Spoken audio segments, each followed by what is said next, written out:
Let's kick it off with a couple surveys, huh? Just to kind of break up and grab some people's attention for the day. How many people here are local? How many people are watching the game tonight? Wow, interesting, okay. Nationals or Astros? Astros, wow. All right, okay. Well, with the conclusion of the professional baseball season nearby, I won't make any predictions about who may win or otherwise. I thought as I went through my talk, I would try to really highlight Mayo's experience in the consumer genomics space, highlighting hits and misses.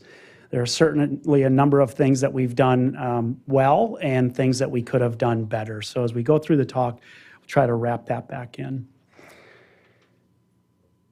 I also apologize in advance that this is going to be more like a heavy metal concert than like a swan song or a very well put together symphony, just because there are so many different things and so little time to really discuss. We're going to jump around a little bit. Okay, so without further ado, just some disclosures here. Mayo Clinic Gene Guide is a, we would call it a near consumer testing experience. We don't go direct to consumer.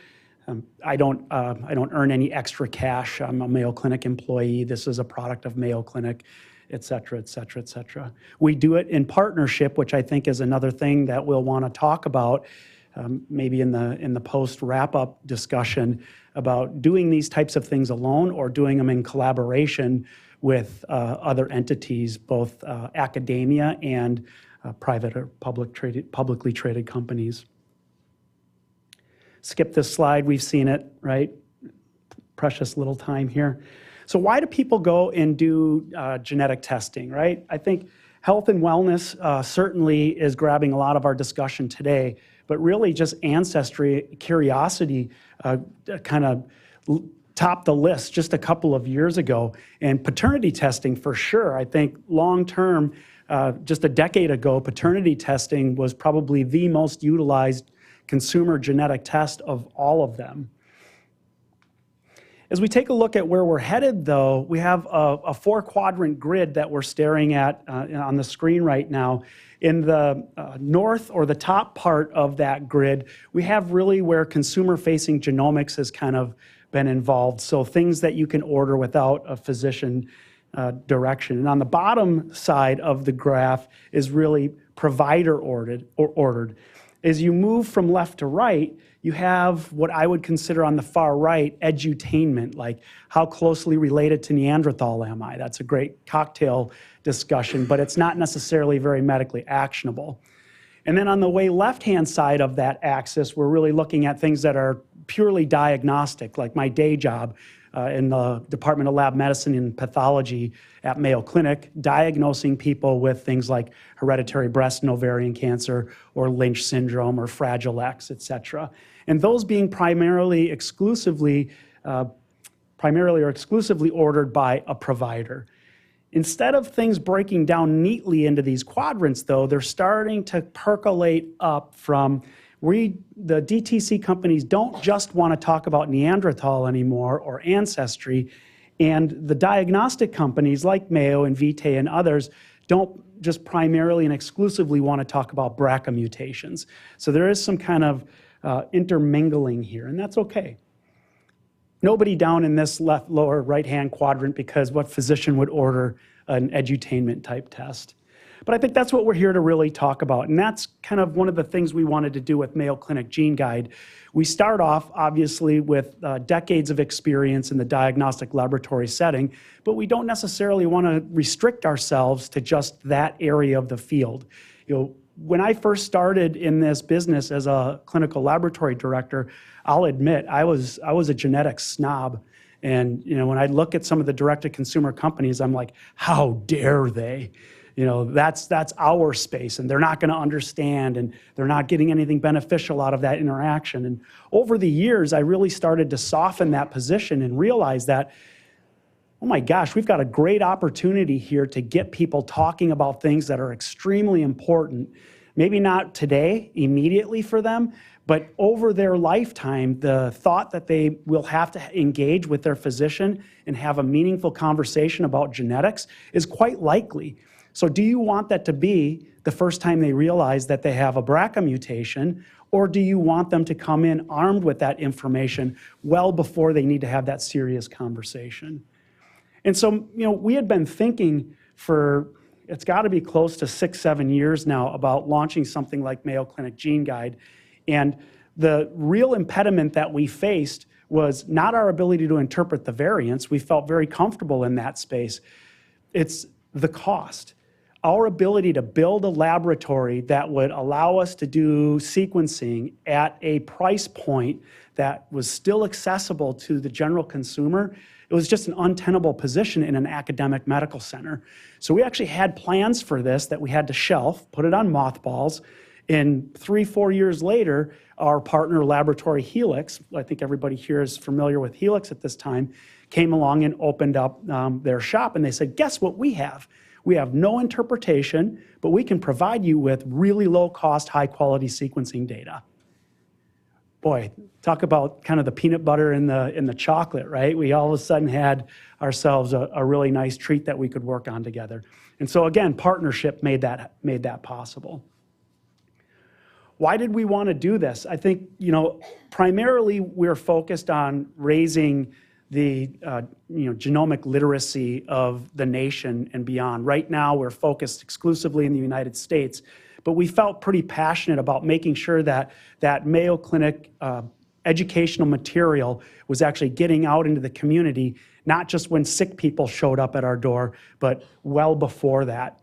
And so here we come with some of the hits and the misses, right? What does our product actually do?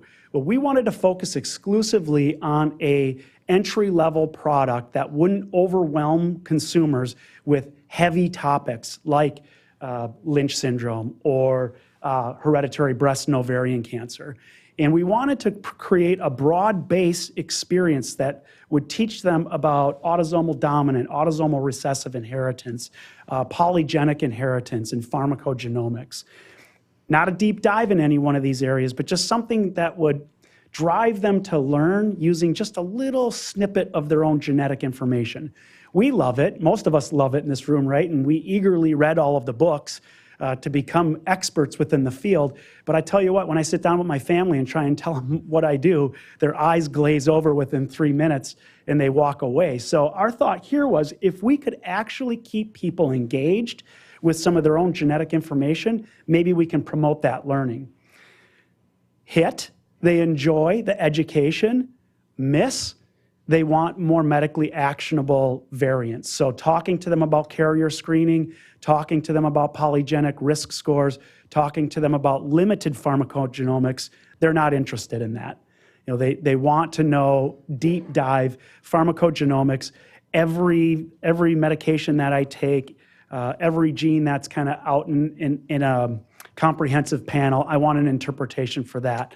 Same is true for like the ACMG 59. Don't show me an example of one or two. Do a really nice deep dive, and don't bother educating me on the stuff I don't have. That's not my issue. I want to be educated just on the materials that are relevant to me.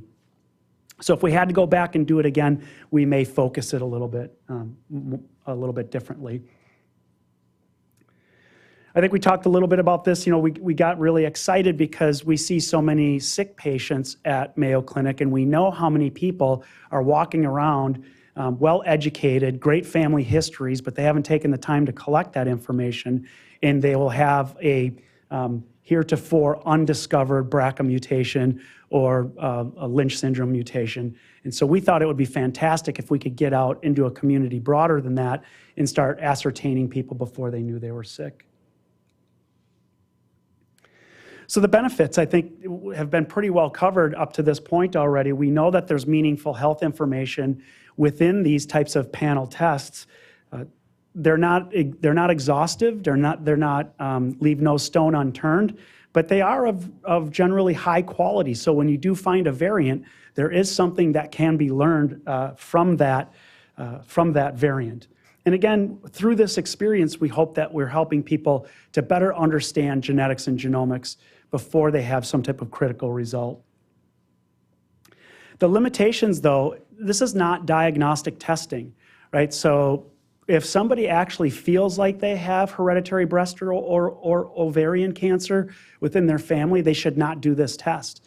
A consumer-focused test is going to, it's going to be interpreted in a different way. VUSs are often not returned.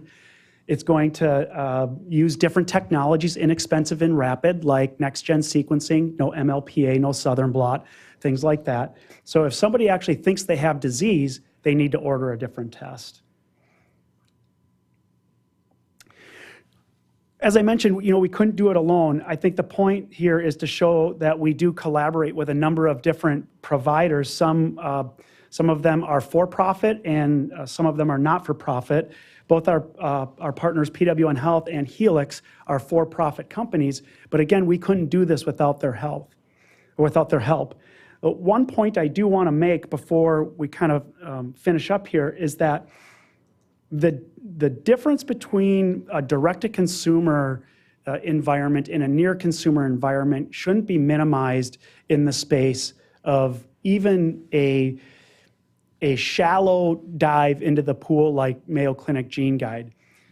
We do test for a couple pharmacogenomic markers. What if we had a consumer get online and order our test who had had a liver transplant? What would that mean for that individual? It wouldn't work, right? So we would test their saliva, we would get a nice genotype on their saliva, and we would tell them, you're a poor metabolizer of X, Y, or Z. And the fact of the matter is, their medication now is going to be metabolized like their liver donor, right?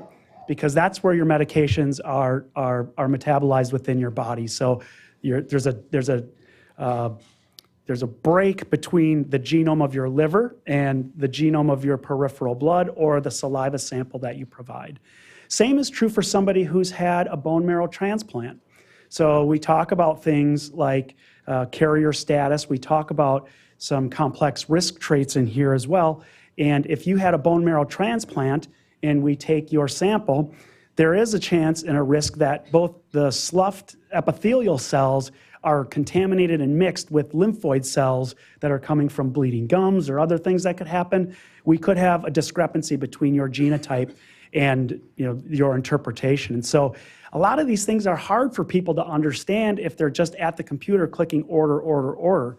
So partnering with a healthcare provider, we believe, is the right balance, which is another hit, I think, in how we've done this and have done it right, when we're trying to strike that balance between getting that access to the broader community so we can do that education and do that training, but not necessarily leaving them alone on their own to both order the test, but then also for return of results.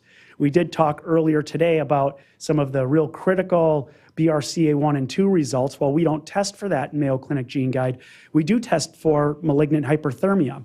And if one of our consumers tested positive for malignant hyperthermia, that result would be held back, and a genetic counselor would call that individual and schedule a counseling session before the result would be returned. I did have one final slide here that I do want to show you. I was just asked to show this real quickly coming out of the lunch conversation. It's right after this one, but I am running out of time here. So we've been talking a lot about, well, should we do this? Should we not do this? It's too late. We are doing it. We've got 25 million consumers here in the United States who have engaged in DTC type testing. It's coming. It's up to us to try and figure out how we're going to address that in the most appropriate manner. So we can run, but we can't hide. And then finally, just to leave this impression with everybody here that genetics doesn't always tell the whole story. We believe often that it's deterministic, right? So if you have a BRCA mutation or if you have an APC mutation for FAP, for example, we do know that those are super highly penetrant and people should take action. They should be monitored for that. But often it's not the whole story. You could come in and take a look at a pedigree as described here and say, wow, this really looks like something autosomal dominant is happening. But what if we told you that they grew up right behind the Superfund site? You might be thinking something a little bit different. Or they maybe grew up in the streams of Montana fly fishing in the really pristine waters. And getting to that level of detail is super critical in understanding, yes, I have this genetic result, or I don't have a genetic result, but what role does that environment play in making the final diagnosis? And the truth of the matter is these two sites are like within a block of one another. So even though you may think you know what you're dealing with, you don't always. So apologies for going over time, but looking forward to the conversation after the talks. Appreciate it.